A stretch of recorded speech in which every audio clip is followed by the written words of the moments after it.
digital spaces aren't enough. It's great to have virtual hangouts and Zoom calls and message boards and Discords and all the WhatsApp groups, but it's not enough because that's not real. It's not real. This interaction we're having is not real. This is a parasocial relationship.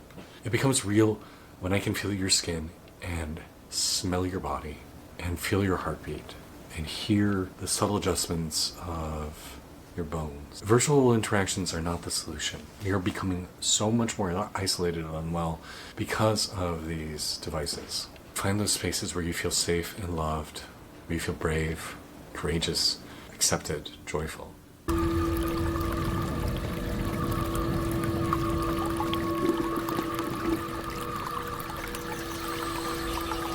These are really chaotic times we're in right now. It can be very stressful to be alive. And so I've been asking some of you guys, what are some of the challenges? What are the questions you're facing and what would you like us to explore and dive into? So I thought it would be kind of fun to just take some of y'all's questions and dive into thoughts, the humble thoughts that I have from my spiritual angle and see how they resonate. So this first one comes from Richard. Richard asks, with all the chaos around us, at times I have difficulty hearing my own voice when I am meditating. How do I find my voice with all the negativity and thoughts swirling around? So what I'm hearing you ask is that there is a lot of chaos and tumult. That's the phrase I've been using a lot. Chaos and tumult swirling around. That you feel like you're in the eye of a hurricane, which is things just whipping past. And there's this desire to be able to connect with either your guides, your intuition, maybe even just simply your sense of self. So one of the first things I would encourage is starting with a state of acceptance of what is. A lot of times we get really caught up in this idea of things needing to be different. I need to be in a greater state of peace. I need to be in a greater state of calm.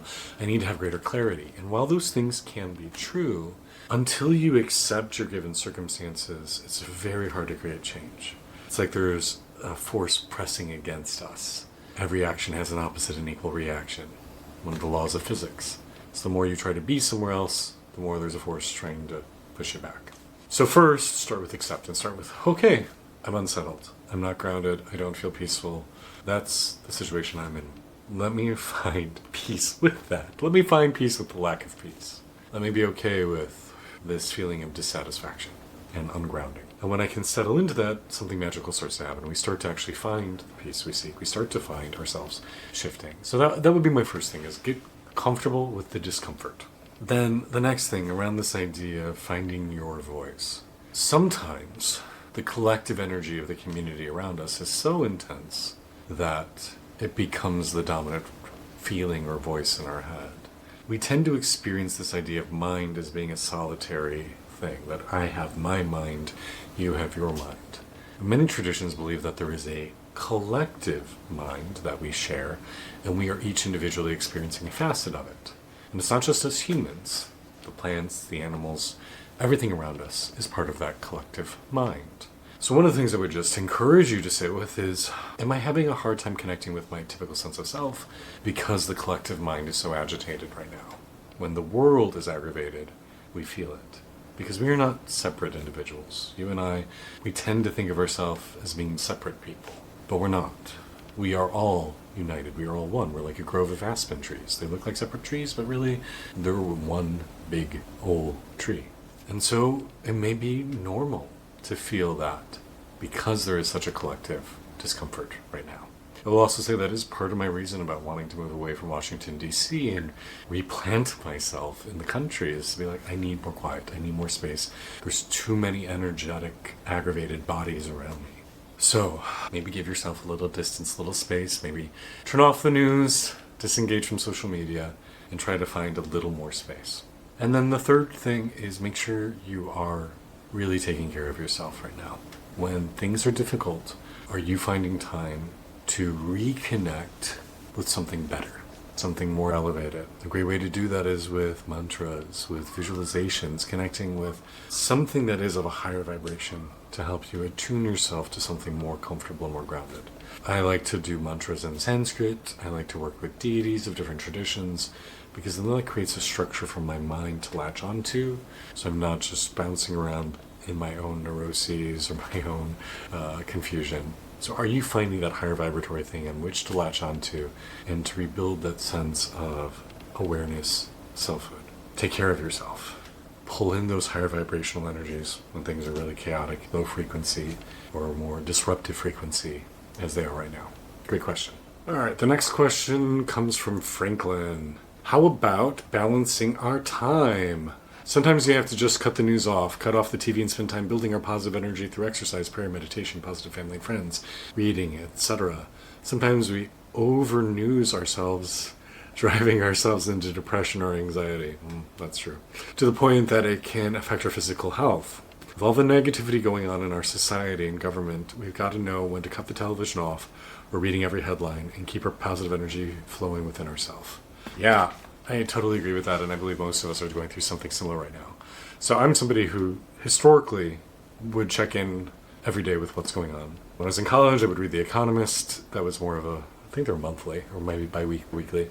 My 20s, I started getting into the New York Times. I also subscribed to the Washington Post. My husband loves NPR, so we listen to NPR in the car. And lately, I have been doing none of it. Now, I think it's important to be a well-informed citizen.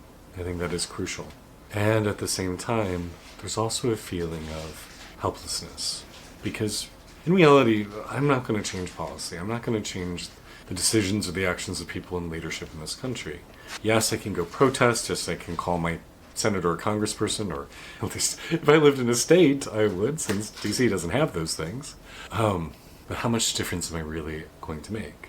Now, I know the biggest difference I can do is creating content online that helps calm and soothe and uplift people. That's a tangible difference. But the stuff going up there on the world, it's not like I can, call up Elmo and be like, dude, what are you doing? Stop destroying shit. Calm down.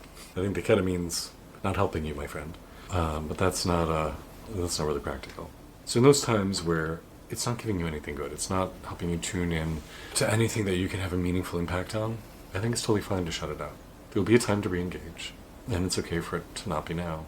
Similarly, one of the things that I've been focusing on is the need for rest, to just take time, nap, be in my body. I've been juggling so many projects simultaneously with my Kickstarter and looking for a retreat center and coaching people and revising the book for the Kickstarter and all this stuff. And there's days I need to not.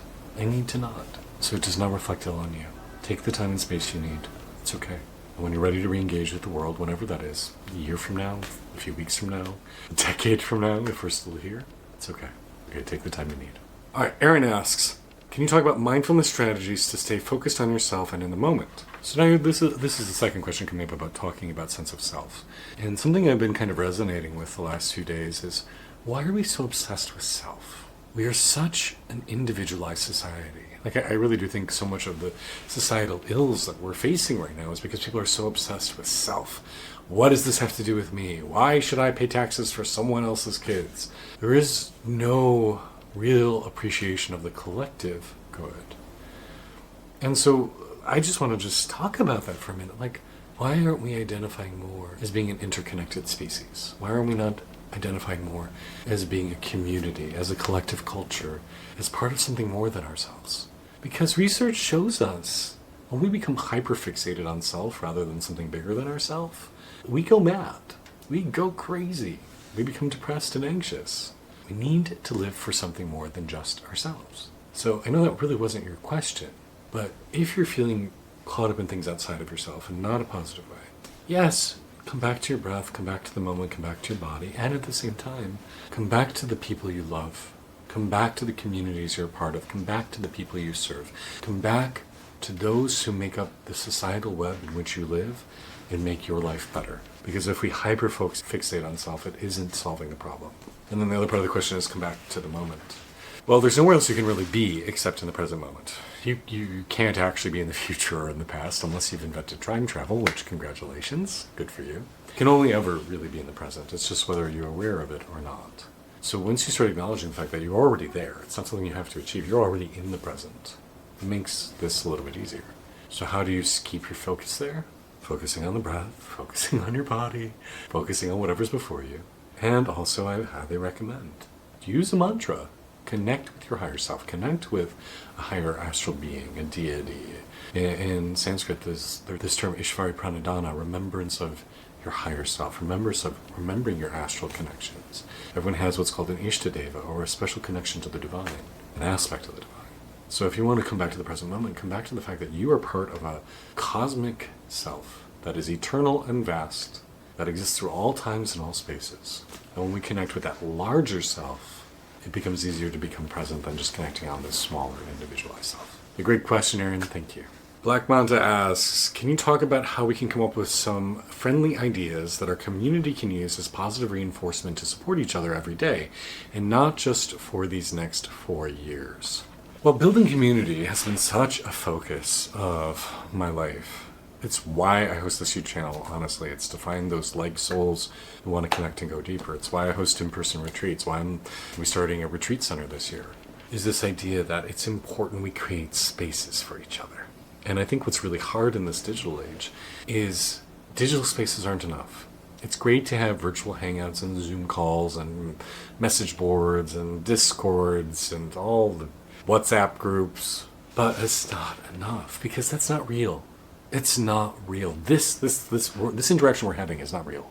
This is a parasocial relationship.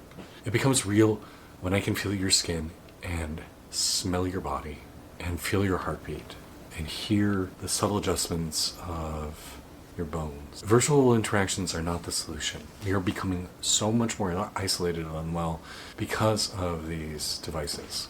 So I think the important thing is you find those spaces where you feel safe and loved, where you feel brave, courageous, accepted, joyful. And I'm very dedicated to trying to create those spaces. But there are many other people doing similar work. Maybe you can be one of those. How do you create space for the people that you serve and you care about and you love to gather, to have a mission, to work for something greater than themselves? Because I think getting back into community spaces and out of our phones, out of our laptops, out of our iPads is going to be the way that we actually support one another. So how can we find those in-person engagements to really connect and go deeper? I'm even just playing with the idea of like what it would be like to start giving up my phone for days on end, because it's not healthy, guys. They're not making us well. Can you talk about going inward in the midst of chaos and trusting your inner self? So sometimes I actually think chaos makes it easier to go inside, because when the world becomes so overwhelming, you're like, I don't want to be out there. No, I'll just go inside here because out there's crazy. Don't let them take your energy. Don't let them make you afraid and angry, because they still live your life force when they do that. Pull your focus back in. Keep it right here. Keep it with the people you love. Keep it in your heart.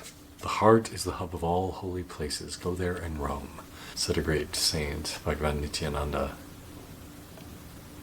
The heart is the hub of all holy places. Go there and roam. I love that. What if you, again, start noticing what's here around you? Because, yeah, on the macro level, things are going to shit right now. It's nuts what's going on. But on the micro level here, not much has changed. For a lot of people, some people it has. Now, there's this theory that humans aren't meant to hold more than a few hundred social connections because we evolved in small groups. We may not be able to psychologically handle being such an interconnected, such a large society. So come back here to your community. Come back here to what's right in front of you. Make the world a little smaller, because when I focus right here, things are a lot more optimistic than when I focus on all that stuff out there. So in the chaos, just come back to what's right here before you, inside your heart and in the immediate world. And then regarding your inner self, I think a lot of us over-identify with our minds. Start getting out of your minds into your body, and specifically into your heart. Because this is where consciousness lives. This is where soul lives. It's deep inside you. So stop over-identifying with this thing. Start going into this thing more. I think that'd be really helpful. And then also, like I was saying earlier, realize that you're more than just your limited self. You're part of something so much greater. You're part of this cosmic self. So starting to relate with a higher entity, whatever you want to call it, Gaia, the universe, Brahma, God, the oversoul, doesn't matter. You're identifying with something that is you in a larger, more ethereal, expansive form. And realize that you are in all things. You are in the blades of grass. You are in your neighbor. You're in my cute dogs who are napping right here. Become part of something more than just your limited self. Alright, so those are just some questions that were sent to me. If you ever have any questions you'd like me to talk about, feel free to drop them in my comments. Also on Patreon, we always like to highlight things they want to talk about. It's also a great way to get behind the scenes and access to things that you won't see anywhere else. Thank you guys so much for your love and support. If you haven't checked out my Kickstarter yet, we still got a little bit more time left. As of right today, I think we're 162% funded, which is amazing. It's for my new book, 48 Gateways to the Ecstatic Self and Matching Card Deck. So please give it some love if you're so called. And if you're not signed up for my mailing list, please do sign up so you get updates about what is going on. It's on my website, ecstaticself.com. And I will hopefully have in the next couple of months more information about the Bed and Breakfast, Retreat Center, Meditation Center that we're going to create, because I'd love to have you there. All right, guys. Peace, love, blessings. May you be well, shine bright, be blessed. I'll see you next time.